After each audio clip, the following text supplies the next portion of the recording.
दोस्तों आज पढ़ेंगे बिहार में जनजातीय आंदोलन। शुरू करते हैं बिना देर की। अंग्रेजी शासन के विरुद्ध जन आंदोलन। जब कंपनी ने सन 1767 ईस्वी में इस क्षेत्र में पदार्पण किया तभी यहाँ असंतोष व्याप्त हो गया था। जनजातीय शैली वैसे भी कठिन थी और फिर ऊपर से प्राकृतिक अकाल व आपदाओं ने इनके सामने बड़े भीषण संकट पैदा कर दिए। आर्थिक कठिनाइयों और अन्य के प्रभाव ने इन जनजातियों को तोड़ कर रख दिया। उस पर भी मुगलों, मराठों एवं स्थानीय जमींदारों ने इनका दमन एवं शोषण करके इन्हें विद्रोही बना दिया। प्रशासनिक स्तर पर जनजातीय लोगों ने हितों एवं अधिकारों का हनन तथा दमन किया जा रहा था। इसके साथ इन लोगों पर अपनी सभ्यता एवं संस्कृति पर भी खतरा मंडराता दिखाई दे रहा था। इस प्रकार के सभी कारणों ने जनजातीय विद्रोह को जन्म दिया। इन जनजातीय लोगों को अपने सांस्कृतिक अधिकारों एवं स्वतंत्रता में किसी भी हस्तक्षेप पसंद नहीं था।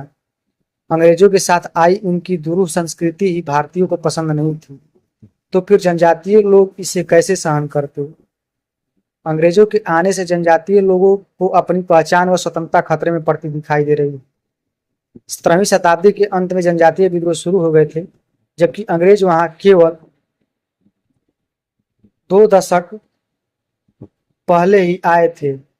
इन जनजातीय विद्रोहों में अंग्रेजों की पक्षपातपूर्ण नीति का भी हाथ था। अंग्रेज किसी भी एक के हितैषी बनकर अन्य का शोषण करके भट्टी में झोंक देते थे। राजा, जमींदार, अधिकारी सभी जनजातीय प्रजा के लिए यमदूत सिद्ध हो गए थे। इन विद्रोह के पीछे इन लोगों का स्वाभिमान स्पष्ट झलकता था। अंग्रेजी शासन में कुल 13 जनजातीय विद्रोह हुए, जिनमें मुख्य विद्रोह का वर्णन इस प्रकार है। बिहार में कुल 13 जनजातीय विद्रोह हुए थे, इस बात का ध्यान रखिए। आते हैं तमाड़ विद्रोह।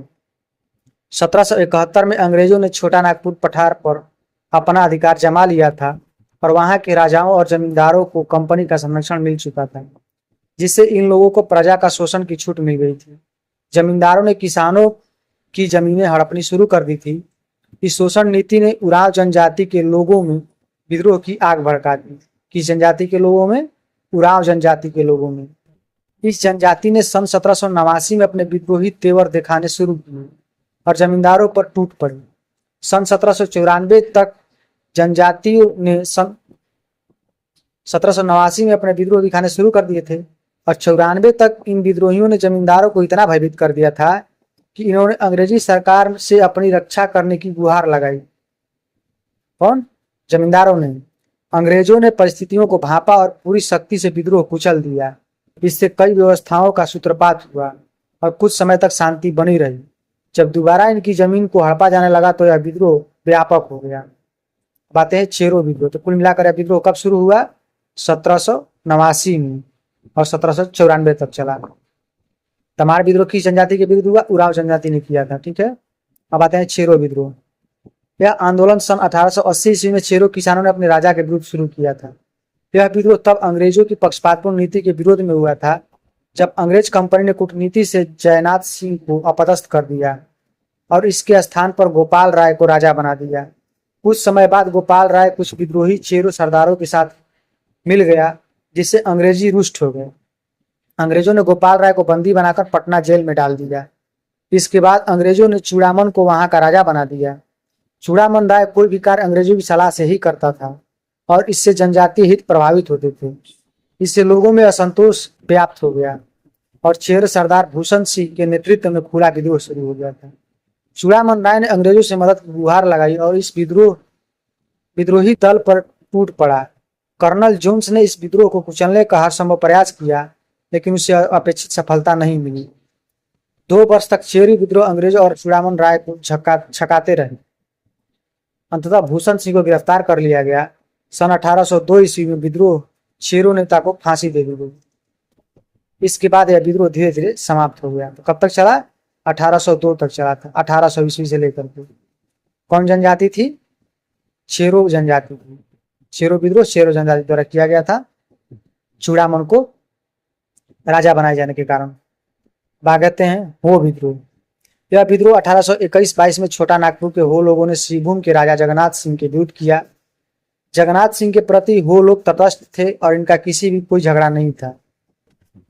ठीक है। नागवंश के राजा ने इन पर एक दो बार आक्रमण किया था, लेकिन सिंहभूम के राजा के साथ इनके मैत्रीपूर्ण संबंध थे। जब बाद में सिंहभूम के राजा ने अंग्रेजों की अधीनता स्वीकार कर ली और अंग्रेजों की नीति के फलस्वरूप अपने अपने ही हो मित्रों के साथ दुर्व्यवहार करने लगा, तो वो लोग भड़क उठे। मेजर रफसेज ने इन लोगों को अपनी कई स्वार्थों का प्रयोग किया और इन्हें झूठे आश्वासन देकर बेवकूफ भी बनाया। वो लोग ने एकत्रित होकर इस सेना को तहस नहस कर दिया। इससे रफसेज घबरा गया, इसलिए उसने अपनी सेना को भूटिया लोर गांव भेज दिया, जहां हो लोगों की संख्या अधिक थी। वो लोग जल्दी ही समझ गए कि उन्हें मूर्ख बनाकर उनके भोलेपन का लाभ उठाया जा रहा है। जब उन्होंने इसका विरोध किया तो रफसेज समझ गया कि लोग विद्रोही होते जा रहे हैं। उन्हें उनके विद्रोह की झलक चाईबासा में एक वापसी दल को लूटने और कुछ लोगों की जान लेने से मिली। रफरेज ने तुरंत एक सेना की टुकड़ी को हो लोगों के विरुद्ध भेजी। हो लोगों ने एकत्रित होकर इस सेना को तहस नहस कर दिया। इससे रफरेज घबरा गया, इसलिए उसने अपनी सेना को बूटिया लोर गांव भेज दिया, जहां हो लोग की संख्या अधिक थी। अंग्रेजों ने गांव में आग लगाने के साथ साथ वहां बहुत तबाही मचाई। वो लड़ाकों ने भी हथियार नहीं डाले और वो जी जान से लड़ते रहे। रफसेज की हालत चिंताजनक लगने लगी। अंततः उसने सैनिक बुला लिए। 1 महीने लगातार संघर्ष करने के बाद हो विद्रोह समर्पण करना पड़ा। इस प्रकार कुछ शर्तों एवं करों के साथ अंततः शांति स्थापित हो पाई। तो हो विद्रोह भी राजा को अपने शरण में लेने के कारण 1821-22 में शुरू किया गया था स्थानीय लोगों द्वारा, जब उन्हें लगा कि अंग्रेज हमारे हितों को नुकसान पहुंचा रहे हैं। अब आते हैं कोल विद्रोह। यह व्यापक विद्रोह छोटा नागपुर, पलामू, सिंहभूम और मानभूम की कई जनजातियों के संयुक्त विद्रोह था, जो अंग्रेजों के बढ़ते हस्तक्षेप के शोषण के खिलाफ उपजा था। अंग्रेज समर्थित जमींदार इन वर्गों, विशेषकर कृषकों का ऐसा खून चूस रहे थे कि इन्हें भोजन के लिए भी तरसना पड़ता था। इतने ही अवांछित करों और जबरन वसूली ने इन लोगों को खून के आंसू लुढ़ा दिए। कृषि और शिकार पर आश्रित इन लोगों से मनमाना कर वसूलने के लिए इन पर तरह तरह के अत्याचार किए जाते थे और कर चुकाने की असमर्थता में इनकी जमीन डिकू यानी बाहरी लोगों को दी जाती थी। जमींदार इनसे बेगार कराते थे। वे स्वयं पालकी में चलते थे और कहारों का कार्य आदिवासी लोग करते थे। इनकी पशुओं की देखभाल भी आदिवासी करते थे। कैथर बर्ट ने कहा कि इन जमींदारों ने किसानों पर इतने अत्याचार किए कि गांव के गांव उजड़ गए। इस सामंती व्यवस्था में जमींदार शायद ही किसानों के हित की कोई बात सोचता हो और प्रशासनिक वर्ग अलग से इनका खून चूस रहा था। फलतः आबादी ह्रास हो रहा था और लोग बस किसी प्रकार अपना जीवन यापन कर रहे थे। इसी संबंध में W. ब्लेट ने कहा, राजा की शासन व्यवस्था और घोर निराशावादी और इन दबे वर्गों के प्रति शोचनीय है। किसानों की जमीन इनसे जबरन छीनी जा रही थी और बाहरी लोगों को दी जा रही थी। इनकी शिकायत पर किसी शासक या प्रशासक का रवैया सहानुभूतिपूर्ण नहीं था। इस लूट, दंड और उत्पीड़न से कितनी ही जानें ले ली थी। इनके अतिरिक्त कुछ ऐसे नैतिक कारण थे जिन्हें इन आदिवासी लोगों के मन में विद्रोह की भावना पैदा कर दी। अतः इन लोगों में असंतोष व्याप्त हो गया था और कभी भी ज्वालामुखी की तरह फट सकता था। मुंडा जनजाति ने बदगांव में आदिवासियों की एक सभा बुलाई। इस सभा में लगभग 7 कोल आदिवासी आए और वहीं से भीषण विद्रोह आरंभ हुआ। इस चपेट में दीपू, अंग्रेज और उनके समर्थित जमींदार आए। विद्रोहियों ने गांव के गांव जला दिए। इसका परिणाम यह हुआ कि विद्रोह और उसके तत्कालिक कारण ने विद्रोह की आग सिंहभूम, तोरी, हजारीबाग और मानभूम तक के क्षेत्रों को प्रज्वलित कर दिया।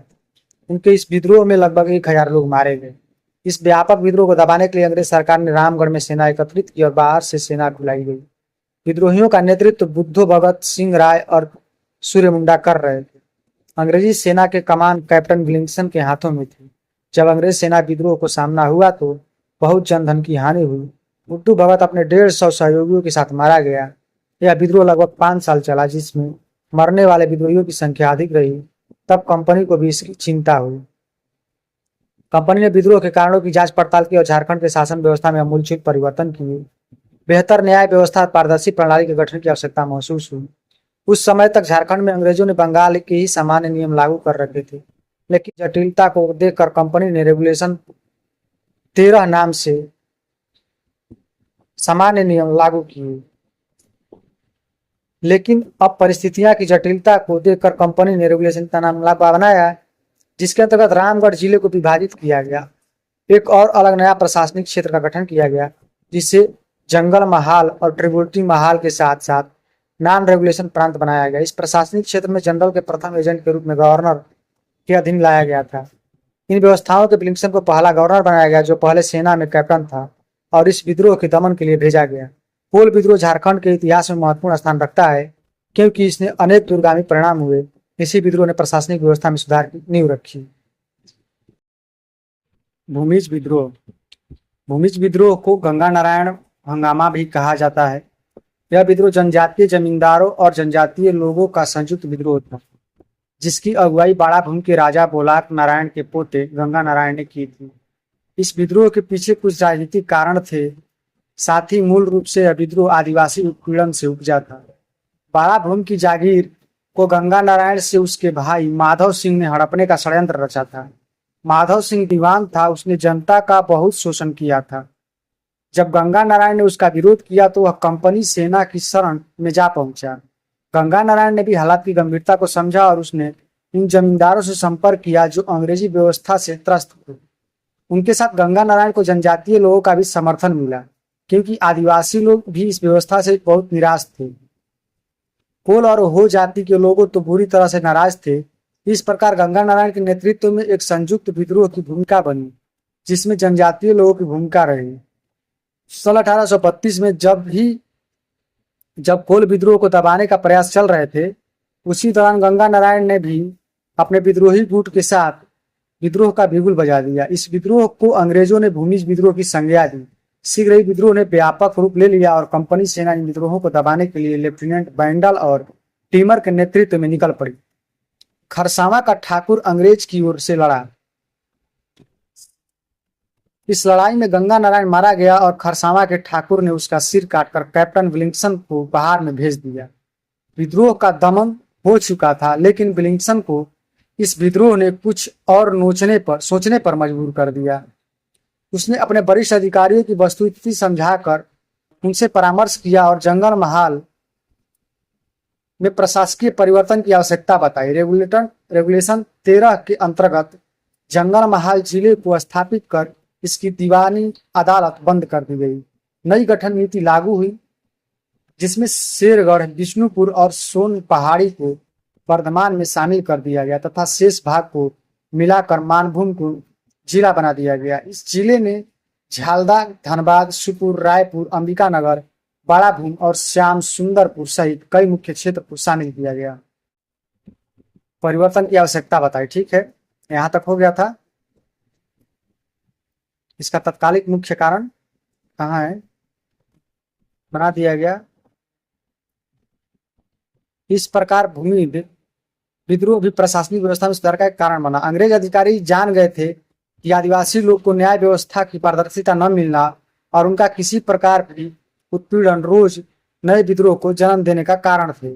इसकी प्रशासनिक व्यवस्था को गवर्नर के अधीन करके इस दिशा में व्यापक कदम उठाया गया। अब आते हैं संथाल विद्रोह। संथाल विद्रोह पढ़ते हैं। वीरभूम, ढालभूम, सिंहभूम, मानभूम और बाकुर की जमींदार द्वारा सताए गए संथाल 1790 ईस्वी से ही संथाल परगना क्षेत्र, जिसे दामिनी कोह कहा जाता था, में आकर बसने लगे। इन्हीं संथालों द्वारा किया गया यह विद्रोह झारखंड के इतिहास में सबसे अधिक चर्चित हुआ, क्योंकि इसने कंपनी और उनके समर्थित जमींदारों, सेवकों और अधिकारियों को बहुत बड़ी संख्या में जनहानि पहुंचाई थी। इस प्रकार विद्रोह के कारणों में कृषक उत्पीड़न था। संथाल जनजाति भी कृषि और वनों पर निर्भर थी, लेकिन जमींदारी प्रथा इन्हें इनकी भूमि से बेदखल करना शुरू कर दिया था। अंग्रेज समर्थित जमींदार पूरी तरह से संथालों का शोषण कर रहे थे और साथ ही कंपनी ने कृषि करों को इतना अधिक बढ़ा दिया था कि संथाल लोग इसे चुकाने में अक्षम थे। इसके अतिरिक्त बाहरी लोगों के आवागमन ने इन संथालों को अपनी ही भूमि पर सिमटने को विवश और निर्धन कर दिया था। संथाल जीवन निर्वाह के लिए साहूकारों और जमींदारों को शोषक चक्र में फंसे रहते। ये लोग ऊंची ब्याज दर पर ऋण देते थे और फिर वसूली के नाम पर मानसिक एवं शारीरिक शोषण करते थे। न्याय व्यवस्था भी इन्हीं संपन्न एवं समृद्ध शोषक के साथ थी। इस उत्पीड़न जाल के बाहर निकलने का मार्ग संथालों के पास न होने से ये लोग आत्महत्या कर रहे थे। आगे देखते हैं। ऐसी विकट स्थिति में तो साधारण लोग ईश्वर के अवतार की ही कामना करते हैं। ईश्वर भी ऐसे लोगों की पुकार अनसुनी नहीं करता। तभी तो संथालों को ऐसे घोर उत्पीड़न का विरोध करते सिद्धू कानू नामक दो जवान सामने आए। इन दोनों ने दिन रात एक करके संथालों के विद्रोह का साहस भरा और उन्हें एकजुट होने के लिए प्रोत्साहित किया। सन 1885 में हजारों संथालों ने भोगनाडीह के चुन्नू मांझी के चार पुत्र सिद्धू कानू चांद तथा भैरव के नेतृत्व में एक सभा की पल 1855 में, जिसमें उन्होंने अपने उत्पीड़कों के विरुद्ध लामबंद लड़ाई लड़ने की शपथ ली। सिद्धू कानू ने लोगों में एक नई ऊर्जा व उत्साह भर दिया। उन्होंने एकजुट होकर अपनी भूमि से द्वीपों को चले जाने की चेतावनी दी। इन द्वीपों में अंग्रेज और उनके समर्थित कर्मचारी, अधिकारी तथा जमींदार आदि थे। सरकारी आज्ञा न मानने, दामिनी क्षेत्र में अपनी सरकार स्थापित करने और लगान न देने की घोषणा की गई। इसी बीच दरोगा महेश लाल दत्त की हत्या कर दी गई। चेतावनी देने के 2 दिन बाद संथालों ने अपने शासकों को चुन चुन कर मारना शुरू कर दिया। मोहम्मद के जमींदार की हवेली जला दी गई। महेशपुर राजमहल पर विद्रोहियों ने कब्जा करने का प्रयास किया। अधिकारी और जमींदार इनके मुख्य निशाने पर थे। फिर जो बाहरी व्यापारी थे, उनके मकान एवं दुकानों को तोड़ दिया गया। यह खुला सशस्त्र विद्रोह जो कहलगांव से राजमहल तक फैल गया, यह विद्रोह 1856 में बीरभूम, बांकुड़ा और हजारीबाग में फैल गया। यह देख कंपनी चिंतित हुई और बातचीत के द्वारा संथालों को समझाने का प्रयास किया जाने लगा। लेकिन धैर्य की सीमा पार करके उपजा संथालों का आक्रोश कुछ भी सुनने को तैयार नहीं था। संथाल तो अपनी भूमि से अंग्रेजों और उनके समर्थकों को भगाने या समाप्त करने की शपथ ले चुके थे। अंग्रेजों के कार्यालयों को भस्म किया जाने लगा। साथ ही कोई अंग्रेज दिखाई देता, उसे वहीं ढेर कर दिया जाता। संथाल साक्षात काल बन गए थे। दुर्दांत होकर उन्होंने अंग्रेज महिलाओं और बच्चों को भी मार डाला। संथालों के हंगामे से अंग्रेजी प्रशासन में हड़कंप मच गया। कंपनी ने सेना को खुली छूट देकर इस विद्रोह को दबाने का आदेश दिया। अंग्रेजों ने भी संथालों के प्रति बहुत प्रवरता दिखाई और उनके गांव के गांव जला दिए। अंग्रेजी सेना संथालों के नेताओं की धरपकड़ में दिन रात एक करने लगी और उसमें उसे सफलता भी मिली। अधिकांश विद्रोही नेता या तो मारे गए थे या फिर बंदी बना लिए गए थे। चांद और भैरव गोलियों के शिकार हो वीरगति प्राप्त हो गए थे। सिंधु और कान्हू पकड़े गए, उन्हें बैरहट में फांसी दे दी गई। कहाँ पे? बैरहट में फांसी दे दी गई। इस विद्रोह को फिर भी कुछ सफलता अवश्य मिली थी, क्योंकि संथालों ने अपने क्षेत्र में अधिकांश अंग्रेजों और उनके समर्थकों को या तो मार दिया था या भगा दिया था। जो शेष बचे भी थे, वे बहुत समय तक आतंक के साये में जीते रहे। इस विद्रोह के जनक सिद्धू कान्हू वर्तमान झारखंड के लोगों के लिए पूजनीय हो गए। आज भी उन्हें झारखंड में जननायक के रूप में याद किया जाता है। सिद्धू कान्हू की गाथाएं आज भी झारखंड के लोगों के लिए ओज एवं शक्ति का प्रेरणा स्रोत है। जनवरी 1856 ईस्वी तक संथाल परगना के क्षेत्र में संथाल विद्रोह दबा दिया गया था। कब? 56 तक। लेकिन सरकार ने संथालों की वीरता और शौर्य को स्वीकार किया।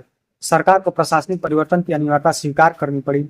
इस संथाल विद्रोह के परिणाम स्वरूप 30 नवंबर 1856 को विधिवत संथाल परगना जिला की स्थापना की गई और एसली एडेन को प्रथम जिलाधीश बनाया गया। कब बनाया गया संथाल विद्रोह के कारण? 30 नवंबर 1856 ईस्वी को संथाल परगना का गठन किया गया। ये रहा संथाल विद्रोह। विधिवत पढ़िए, ये मेंस में भी काम आएगा और इतना विस्तृत है कि मेंस से बाहर नहीं जा सकता है, ना पीटी से बाहर जा सकता है। तो ध्यान से सुनिएगा, वीडियो बीच में नहीं करना है, ध्यान से पढ़ना है। अब आते हैं सरदारी आंदोलन पे। 1850 ईस्वी में उसके बाद इस क्षेत्र में अनेक आदिवासियों द्वारा ईसाई धर्म अपना लेने से भूमि की समस्या और बदतर हो गई। ईसाई धर्म के व्यापक प्रसार के विरुद्ध जनजातीय सुधारवादी आंदोलन चले। इन्हीं से सरदारी आंदोलन सन 1859 से 1881 ईस्वी के मध्य चला। इसका उल्लेख एस.सी. राय ने अपनी पुस्तक द मुंडाज में किया है। वास्तव में यह भूमि के लिए लड़ाई थी। इसका मूल उद्देश्य जमींदारों को बाहर निकालना, बेगारी प्रथा को समाप्त करना और भूमि पर लगाए गए प्रतिबंध का विरोध करना था। सामान्यतः यह आंदोलन 3 चरणों में पूरा हुआ। बात है खरवार आंदोलन। कौन सा? खरवार आंदोलन। खरवार आंदोलन, जिसका नेतृत्व भागीरथ मांझी ने किया था, का उद्देश्य प्राचीन मूल्यों और जनजातीय परंपराओं को पुनः स्थापित करना था। इस आंदोलन का प्रभाव क्षेत्र संथाल परगना था। इसके साथ ही वे भूमि की संबंधित समस्याओं में सुधार के अलावा सामाजिक कर्मों में शुद्धि के प्रवर्तक थे। इसलिए मदिरा आदि का इसमें विरोध किया गया था। आंदोलन का प्रति पूर्ण समर्पण वाले सफाहोर कहलाए और उदासीन लोग बाबजिया कहलाए। बेमन पूजकों को मेल बरार कहा गया है। ठीक है, तो 3 कैटेगरी था। अब आते हैं बिरसा मुंडा आंदोलन। यह आंदोलन बिहार के जनजातीय क्षेत्रों में सबसे अधिक संगठित व व्यापक माना जाता है। इस आंदोलन के नायक बिरसा मुंडा को भगवान के अवतार के रूप में मान्यता मिली। मुंडा जनजाति भी अन्य जनजातियों की तरह कृषि और वनों पर होकर अपनी परंपरा मान्यताओं से सहज रही थी। यह जनजाति छोटा नागपुर क्षेत्र की प्रमुख जनजाति में से एक थी और इसके लोग कभी विवादों की सुर्खियों में नहीं बने थे। शांतिपूर्ण जीवन व्यतीत करने वाले मुंडा लोग भी उत्पीड़न और अंग्रेजी लूटमार से बगावत पर उतरे थे। इनके विद्रोह का एक मुख्य कारण इनकी संस्कृति पर अन्य संस्कृति की परछाई का भी पड़ना था। कुछ आपसी मतभेद जो हर जाति जनजाति में पाए जाते हैं, मुंडा लोगों में भी रहते थे। इनका मेल जोल हिंदुओं से भी था। इसी कारण कुछ मुंडा हिंदू परंपराओं का अनुसरण करते थे। मतभेदों के कारण कुछ मुंडा ईसाई मिशनरियों की ओर भी चले गए। जैसा कि छोटा नागपुर के जमींदार और राजाओं के शोषण चक्र चल रहा था, ये लोग भी उसकी चपेट में आ गए थे। इनकी जमीन को हड़पा जा रहा था और इन पर करों का बोझ भी बढ़ता जा रहा था। फलता ऋण का जाल भी इनको अपने शिकंजे में जकड़ रहा था। न्याय व्यवस्था तो बस नाम मात्र से रह गई थी। और सबसे बड़ा झटका तो मुंडाओं को तब लगा जब न तो हिंदू मित्रों ने और न ही ईसाई मिशनरियों ने इनकी कोई सहायता की, जिनके कहने पर ये लोग उनके पारंपरिक नियमों से दूर रह गए थे। ठीक है, मुंडा लोग इन सब बातों से पूरी तरह हतोत्साहित हो चुके थे और अपने अस्तित्व की रक्षा के लिए चिंतातुर थे। ऐसे समय में बिरसा मुंडा नामक नौजवान मुंडा जनजाति के उत्थान की बीड़ा उठाकर आगे आया। उसका यह कहना था कि ईश्वर की आज्ञा और शक्ति लेकर मुंडाओं को उनके अधिकार और बाहरी शक्तियों से उन्हें आजाद कराने के लिए अवतार के रूप में आया है। इस युवक की वाणी में ओज था और इसमें तत्कालीन व्यवस्था पर चोट करने की क्षमता भी थी। जल्दी ही कुछ मुंडा युवक प्रभावित होकर उससे जुड़ गए। वह धार्मिक आख्यानों के माध्यम से लोगों में नवचेतना जागृत करता। इसी कारण वह छोटा नागपुर क्षेत्र में देवदूत की तरह माना जाने लगा। उसके विचारों में लगभग सभी विषयों पर मनन करने की क्षमता थी। वह सभाएं आयोजित कर लोगों को कुरीतियों से दूर रहने के लिए कहता, जीवन में निर्भरता को स्थान देने की बात कहता और साथ ही अपनी संगठन शक्ति का ज्ञान करने की बात कहता है। उसके मंत्रिमंडल ने भी शीघ्र ही उसे लोगों के बीच ईश्वर शक्ति के रूप में स्थापित कर दिया। बिरसा मुंडा ने सन 1895 ईस्वी तक 6000 मुंडाओं को एकत्रित कर दिया। अब तक का सबसे बड़ा दल था। भले ही यह मिथक था, लेकिन बिरसा को भगवान का अवतार माना जाने लगा। उसने लोगों को अपने उद्देश्यों से अवगत कराया, जिन्होंने मुंडा जनजाति को नए ओज से भर दिया। उसके प्रमुख उद्देश्य इस प्रकार थे। क्या क्या उद्देश्य थे? अंग्रेजी सरकार का पूरी तरह दमन कर देना, छोटा नागपुर सहित सभी अन्य क्षेत्रों से दीपुओं को भगा देना, स्वतंत्र मुंडा राज्य की स्थापना करना। बिरसा मुंडा ने इन उद्देश्यों की प्राप्ति के लिए हिंसात्मक होने से भी गुरेज न करने का संदेश दिया। उसने सभी मुंडाओं को साहस के साथ इस धर्म युद्ध में कूदने का आह्वान किया और योजना बनाकर साहूकारों, जमींदारों, मिशनरियों तथा दीपुओं आदि पर हमला कर दिया। हमला तो जोरदार था, लेकिन शासन व्यवस्था ने इसे उतना सफल नहीं होने दिया जितना सफल होने की बिरसा ने आशा की थी। उसे रांची में कंपनी सेना द्वारा गिरफ्तार कर लिया गया, लेकिन कुछ दिनों बाद उसे मुक्ति भी मिल गई और वह फिर से अपने दल में आ मिला। इस बार बिरसा मुंडा ने अपनी योजना भली भांति सुदृढ़ रूप से दिया। 25 दिसंबर 1897 को जब क्रिसमस का दिन था, वह ईसाई लोग इस दिन जश्न मनाने वाले थे, हमले के लिए चुना था। इस हमले में अधिक से अधिक ईसाइयों की मौत के घाट उतारने का संकल्प लिया गया। निश्चित दिन मुंडा विद्रोहियों ने चारों ओर से हाहाकार मचा दिया और जश्न में डूबे ईसाइयों तथा मुंडाओं को मार दिया गया, जो ईसाई धर्म अपना चुके थे। यह एक बड़ा नरसंहार था जिसने ब्रिटिश शासन को झकझोर कर रख दिया। स्थानीय पुलिस बल भी इस मुंडा विद्रोह का शिकार हुआ। चारों ओर त्राही मच गई। जब कंपनी ने रांची से सेना भेजी और निर्दयतापूर्वक इस विद्रोह को दबाया गया, बिरसा मुंडा और उसके साथी गया मुंडा को गिरफ्तार कर जेल भेज दिया गया। जेल में रहते हुए कुछ असाध्य बीमारियों और समुचित उपचार के अभाव में बिरसा मुंडा की मृत्यु हो गई। वही कंपनी के लिए यह विद्रोह एक सबक सरीखा साबित हुआ। उसने अपनी नीतियों में बदलाव किया। अंग्रेजों ने भूमि अधिकार संबंधी नियम बनाए और काश्तकारी अधिनियम के अंतर्गत पहली बार मुंडारी खूंटकारी व्यवस्था को लागू किया गया। प्रशासनिक सुविधाओं के और भी बेहतर बनाया गया। आदिवासियों के दिलों से प्रशासन के प्रति घृणा को समाप्त करने के उद्देश्य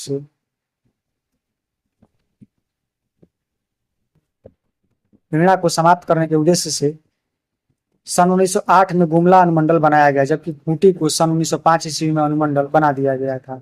यह प्रशासन व आदिवासियों के बीच विश्वास बहाल करने का प्रयास था। बिरसा आंदोलन सही मायने में एक सफल आंदोलन कहा जाता है। इसने जनजातियों में आत्मसम्मान, अधिकारों की रक्षा, धार्मिकता की रक्षा जागृत करने के साथ ही उन्हें रूढ़ियों, अंधविश्वासों से दूर रहने की प्रेरणा भी दी। इसी आंदोलन ने अंग्रेजी सरकार को जनजातियों के प्रति संवेदनशील रहने का विवश किया। बिरसा मुंडा ने अपने अल्प जीवन में लोगों को जागृत कर दिया था और आज भी उसे भगवान बिरसा मुंडा के रूप में याद किया जाता है। अब आते हैं ताना भगत आंदोलन। यह आंदोलन बिरसा आंदोलन से ही जन्मा था। यह भी एक बहुआयामी आंदोलन था, क्योंकि इसके नायक भी अपनी सामाजिक अस्मिता, धार्मिक परंपरा और मानवीय अधिकारों के मुद्दों को लेकर आगे आए थे। यह आंदोलन सन 1914 ईस्वी में शुरू हुआ। ताना भगत कोई व्यक्ति नहीं बल्कि उरांव जनजाति की एक शाखा थी, जिसने कुरुख धर्म अपनाया था।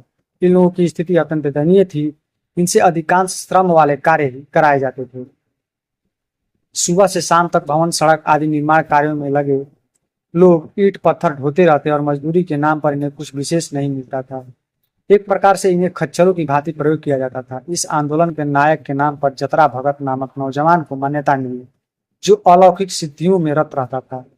जनश्रुति के आधार पर इसी जतरा भगत को धर्मेश नामक उरांव देवता ने दर्शन दिए थे और उसे कुछ निर्देश देकर इस आंदोलन को शुरू करने की आज्ञा दी थी। ठीक है। जतरा भगत ने धर्मेश देवता का आदेश पाकर भूत प्रेत की साधना का कार्य छोड़ दिया और निरामिष हो गया। उसने लोगों को अंधविश्वास में आस्था रखने से मना किया और आचरण से सात्विकता लाने का संदेश दिया। साथ ही उसने बेगार या कम मजदूरी पर काम करने वालों को ऐसा न करने का आदेश दिया। लोगों को जल्द ही वह बहुत लोकप्रिय हो गया और लोग प्रत्येक बात को आत्मसात करने लगे। इससे अंग्रेज घबरा गए और उन्होंने जतरा भगत को गिरफ्तार कर लिया। इससे उरांव लोगों में रोष फैल गया। अंग्रेज इस आंदोलन से संबंधित सभी लोगों को गिरफ्तार करने में जुट गए। परिणाम हुआ कि हिंसा भड़क उठी और एक सामाजिक जनजागरण व्याप्त हो गया।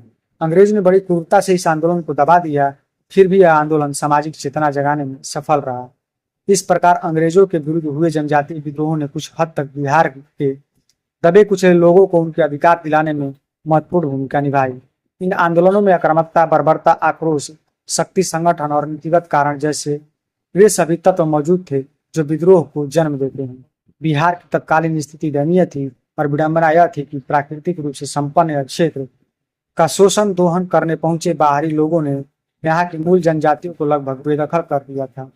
शिक्षा से दूर और सुविधाओं से वंचित यह जनजातीय समाज शांतिपूर्ण अपना जीवन निर्वहन कर रहा था। उनके अपने पर्वों, ऋतुओं और अपने सामाजिक ताने बाने भी उनके लिए खुशियां थी। लगभग 300 वर्ष अस्थिरता, अराजकता, शोषण, दमन, अपमान और निर्धनता के साए में रहकर भी इन जनजातियों ने अपने अस्तित्व को बचाए रखा, तो उनकी जीविका ही है। इतने पर भी बिहार के लोगों ने देश के प्रति अपने कर्तव्य का निर्वहन किया। इन लोगों ने भारत के स्वतंत्रता संग्राम में अतुलनीय योगदान दिया, जिसे विस्मृत नहीं किया जा सकता। बेकार में कंटेंट शामिल कर दिया। नोनिया विद्रोह। यह विद्रोह 1770 से 1800 ईस्वी के बीच बिहार के सोरा उत्पादक क्षेत्र हाजीपुर, तिरहुत, सारण और पूर्णिया में हुआ था। इस काल में बिहार सोरा उत्पादन प्रमुख केंद्र था। सोरा का उत्पादन बारूद बनाने के लिए किया जाता था। सोरा उत्पादन करने का कार्य मुख्य रूप से नोनिया जाति द्वारा किया जाता था। ब्रिटिश कंपनी और नोनियों के बीच आगामी मध्यस्थ के कार्य करते थे, जो नोनिया लोग से कच्चा सोरा लेकर कारखानों को देते थे। आसामियों को ब्रिटिश कंपनियों द्वारा सोरे की 1/4 रकम अग्रिम रूप से मिलती थी। कलमी सोरा के लिए 2 से 4 रुपए प्रति मन और कच्चा सोरा के लिए 1 से 4 आना प्रति मन आसामी कंपनी से लेते थे, तथा नोनिया लोगों को 12 या 14 या 5 अन्ना प्रति मन देते थे। जबकि अन्य व्यापारियों जो कंपनियों से संबंधित नहीं थे, वे नोनिया लोगों को 3 रुपए प्रति मन सोरा देते थे। अतः कंपनी द्वारा नोनिया लोगों को अत्यधिक शोषण हो रहा था, इसलिए गुप्त रूप से वे लोग व्यापारियों को सोरा बेचने लगे। इनकी जानकारी जब ब्रिटिश सरकार को हुई, तब उसने नोनिया लोगों पर क्रूरतापूर्वक कार्रवाई की। अब आते हैं बहावी आंदोलन।